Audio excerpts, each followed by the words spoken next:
एक पत्नी थी, उसका पति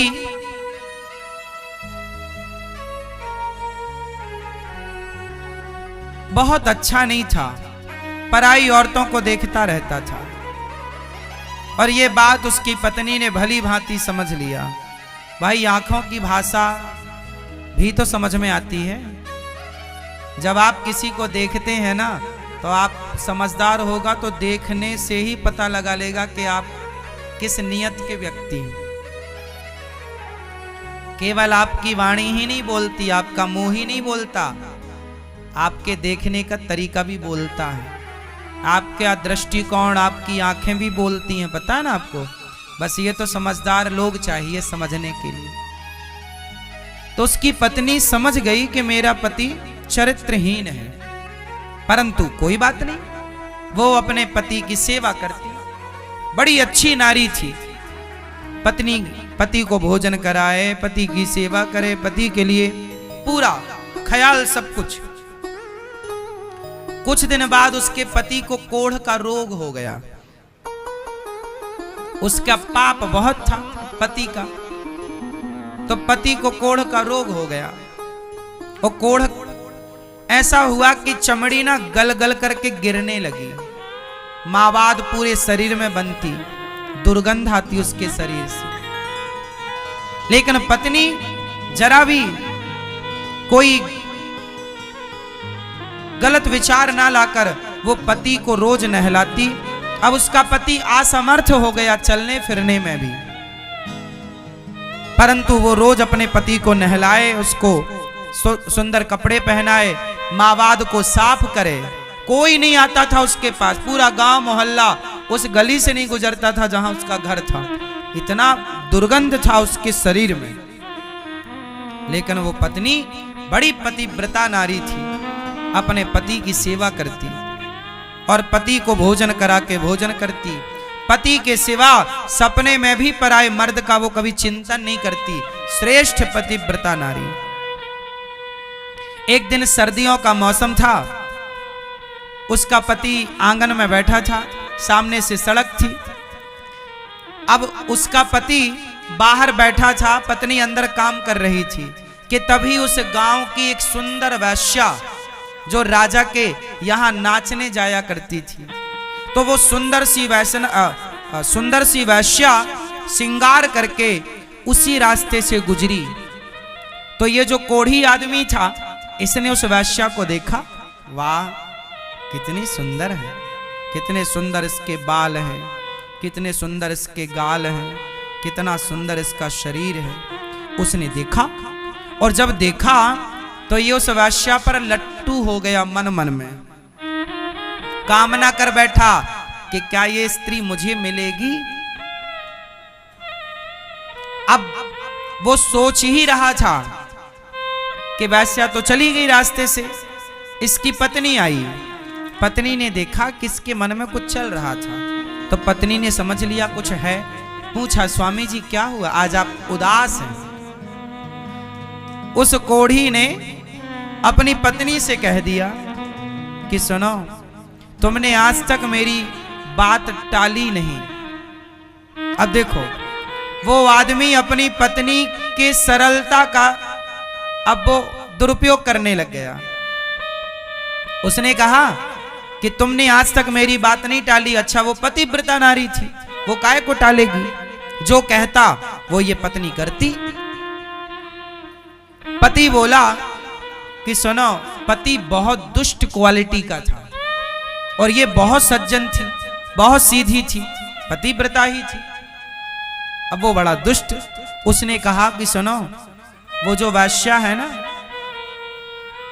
एक काम करो कि तुम मुझे एक रात के लिए उस वैश्या से मिला दो।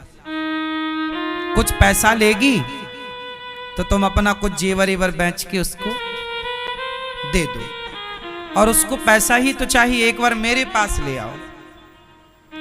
अब ये बात एक पति अपनी पत्नी से कह रहा है कि मेरा दिल एक वैश्या में आया है। सोचो कि आज का पति बोला होता अपनी पत्नी से, तो वहीं 2-4 जमा देती। ले,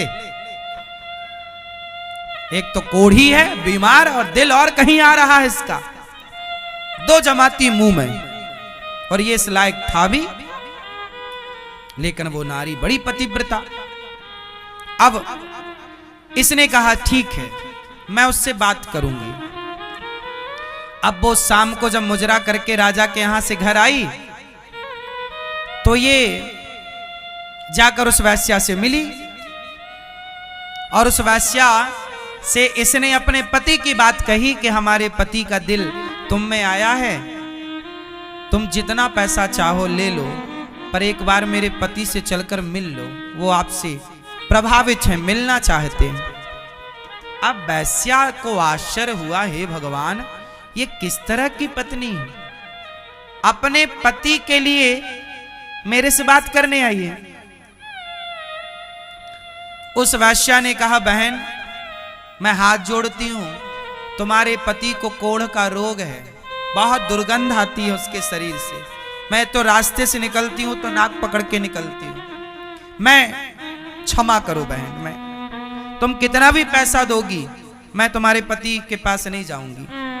चूंकि वो तो वैश्या ही थी, पैसा लेकर किसी के भी पास जा सकती थी, पर इसके पति में कोढ़ था, रोग था, बदबू थी, नहीं वो मना कर दिया, बोले मावाद निकलती है, मैंने सुना है, मैं नहीं जाऊंगी, तुम पैसा कितना भी दो मैं नहीं जाऊंगी।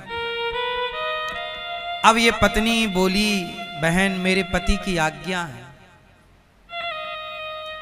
उसने साफ मना कर दिया वैश्या ने।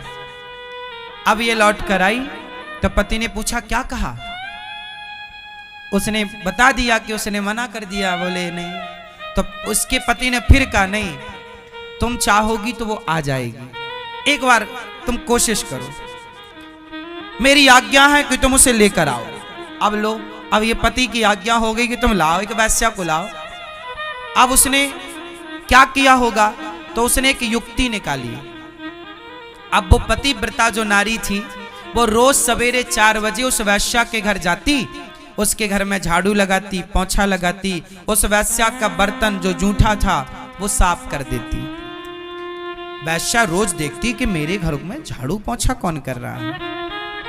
ऐसे करते करते 1 हफ्ता बीत गया, ये रोज जाती। एक दिन वैश्या ने पकड़ लिया कि ये देवी आप तो बड़ी पतिव्रता नारी हो, मुझे पापनी के घर में झाड़ू पोंछा क्यों कर रही हो।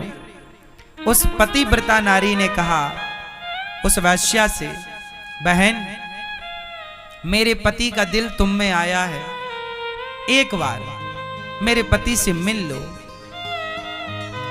तुम जो चाहोगी मैं दूंगी, जो पैसा चाहोगी मैं दूंगी।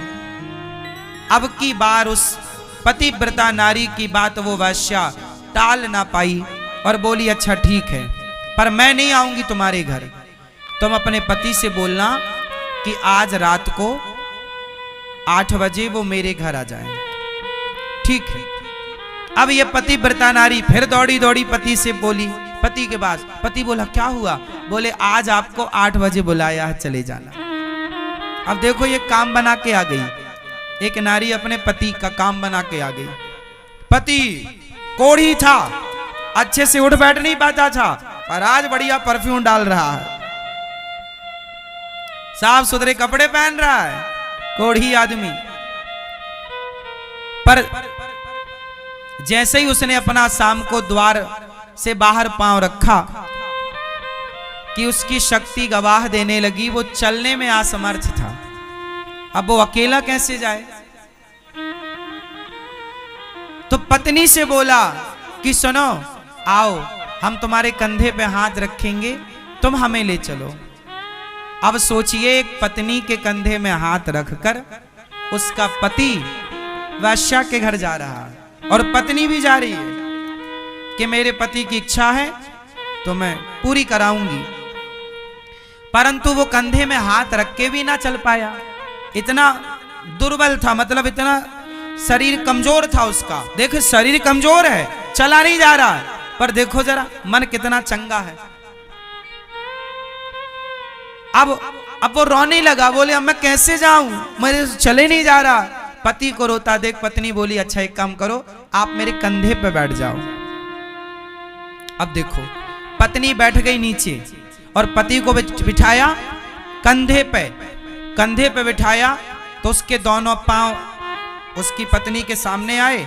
अब उसने पांव पकड़ लिया अपने पति के और कंधे पे बिठा करके, और पत्नी जा रही है जंगल के रास्ते, गांव के अंदर से जाएगी। लोग पूछेंगे कि पति को कंधे में बिठाकर कहां जा रही हो, लोग पूछेंगे तो कैसे बताएंगे कि वैश्या के घर जा रहे हैं, पति की बदनामी होगी।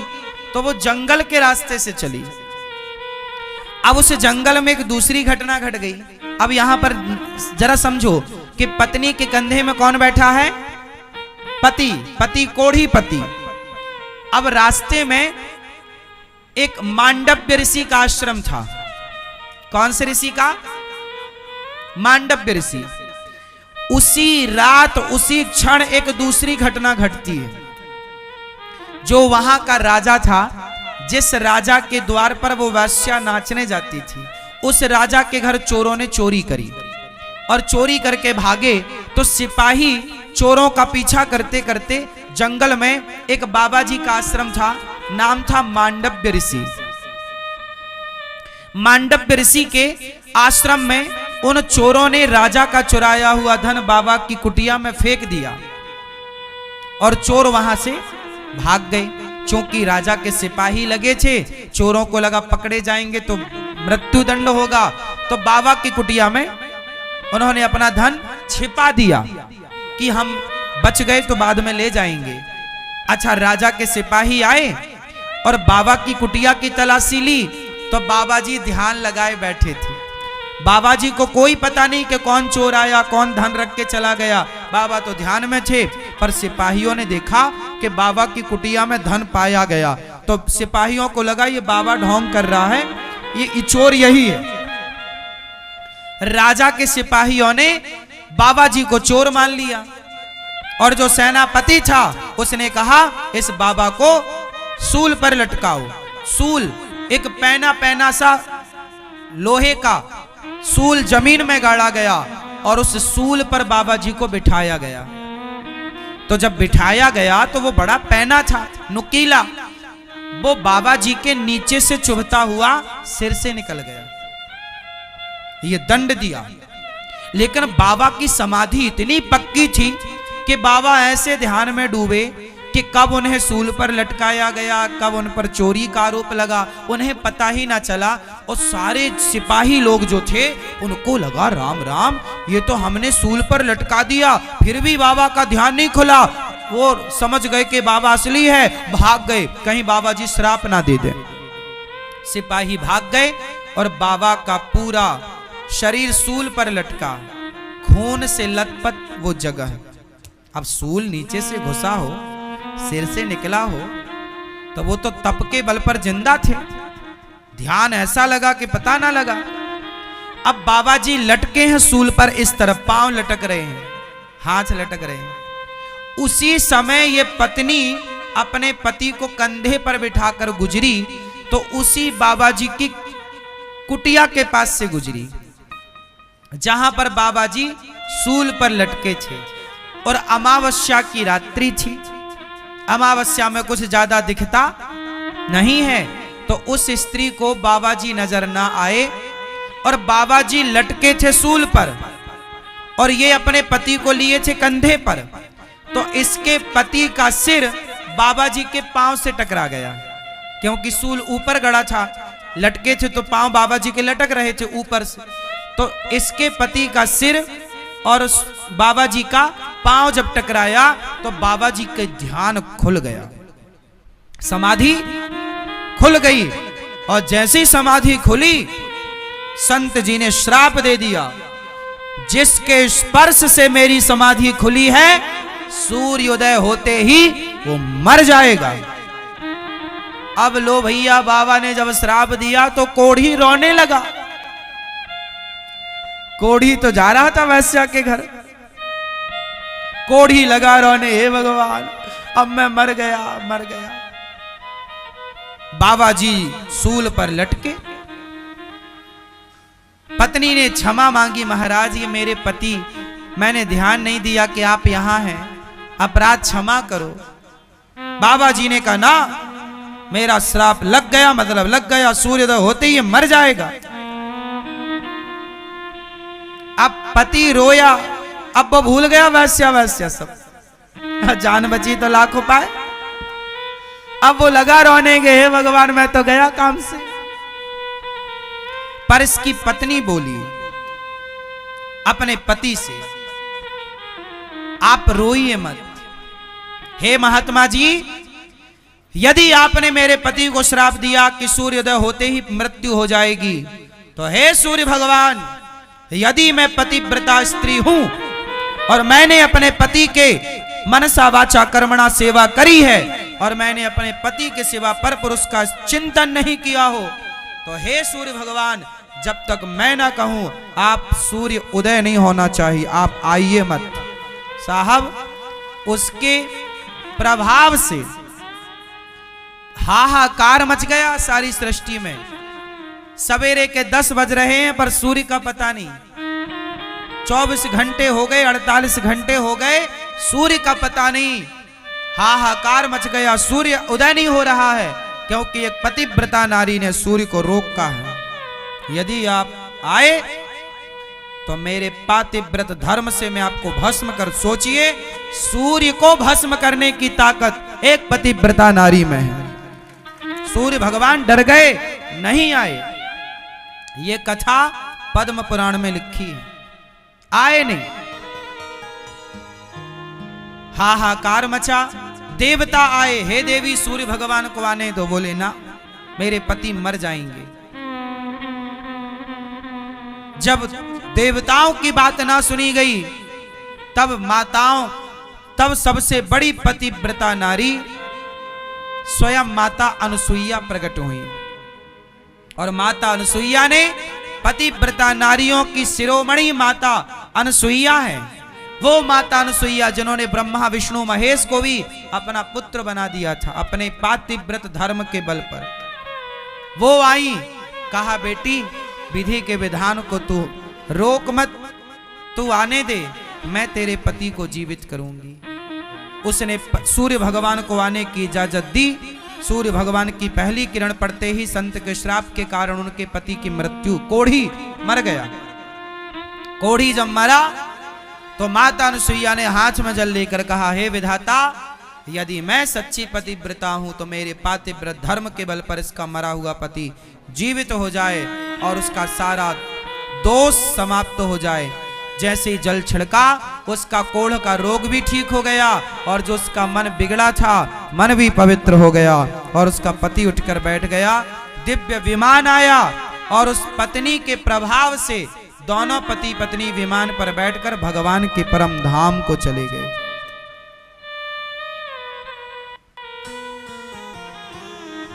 तो एक नारी, आपका पति कैसा भी हो, आपका पति समझाओ उसे, माने तो ठीक, नहीं तो जैसा है।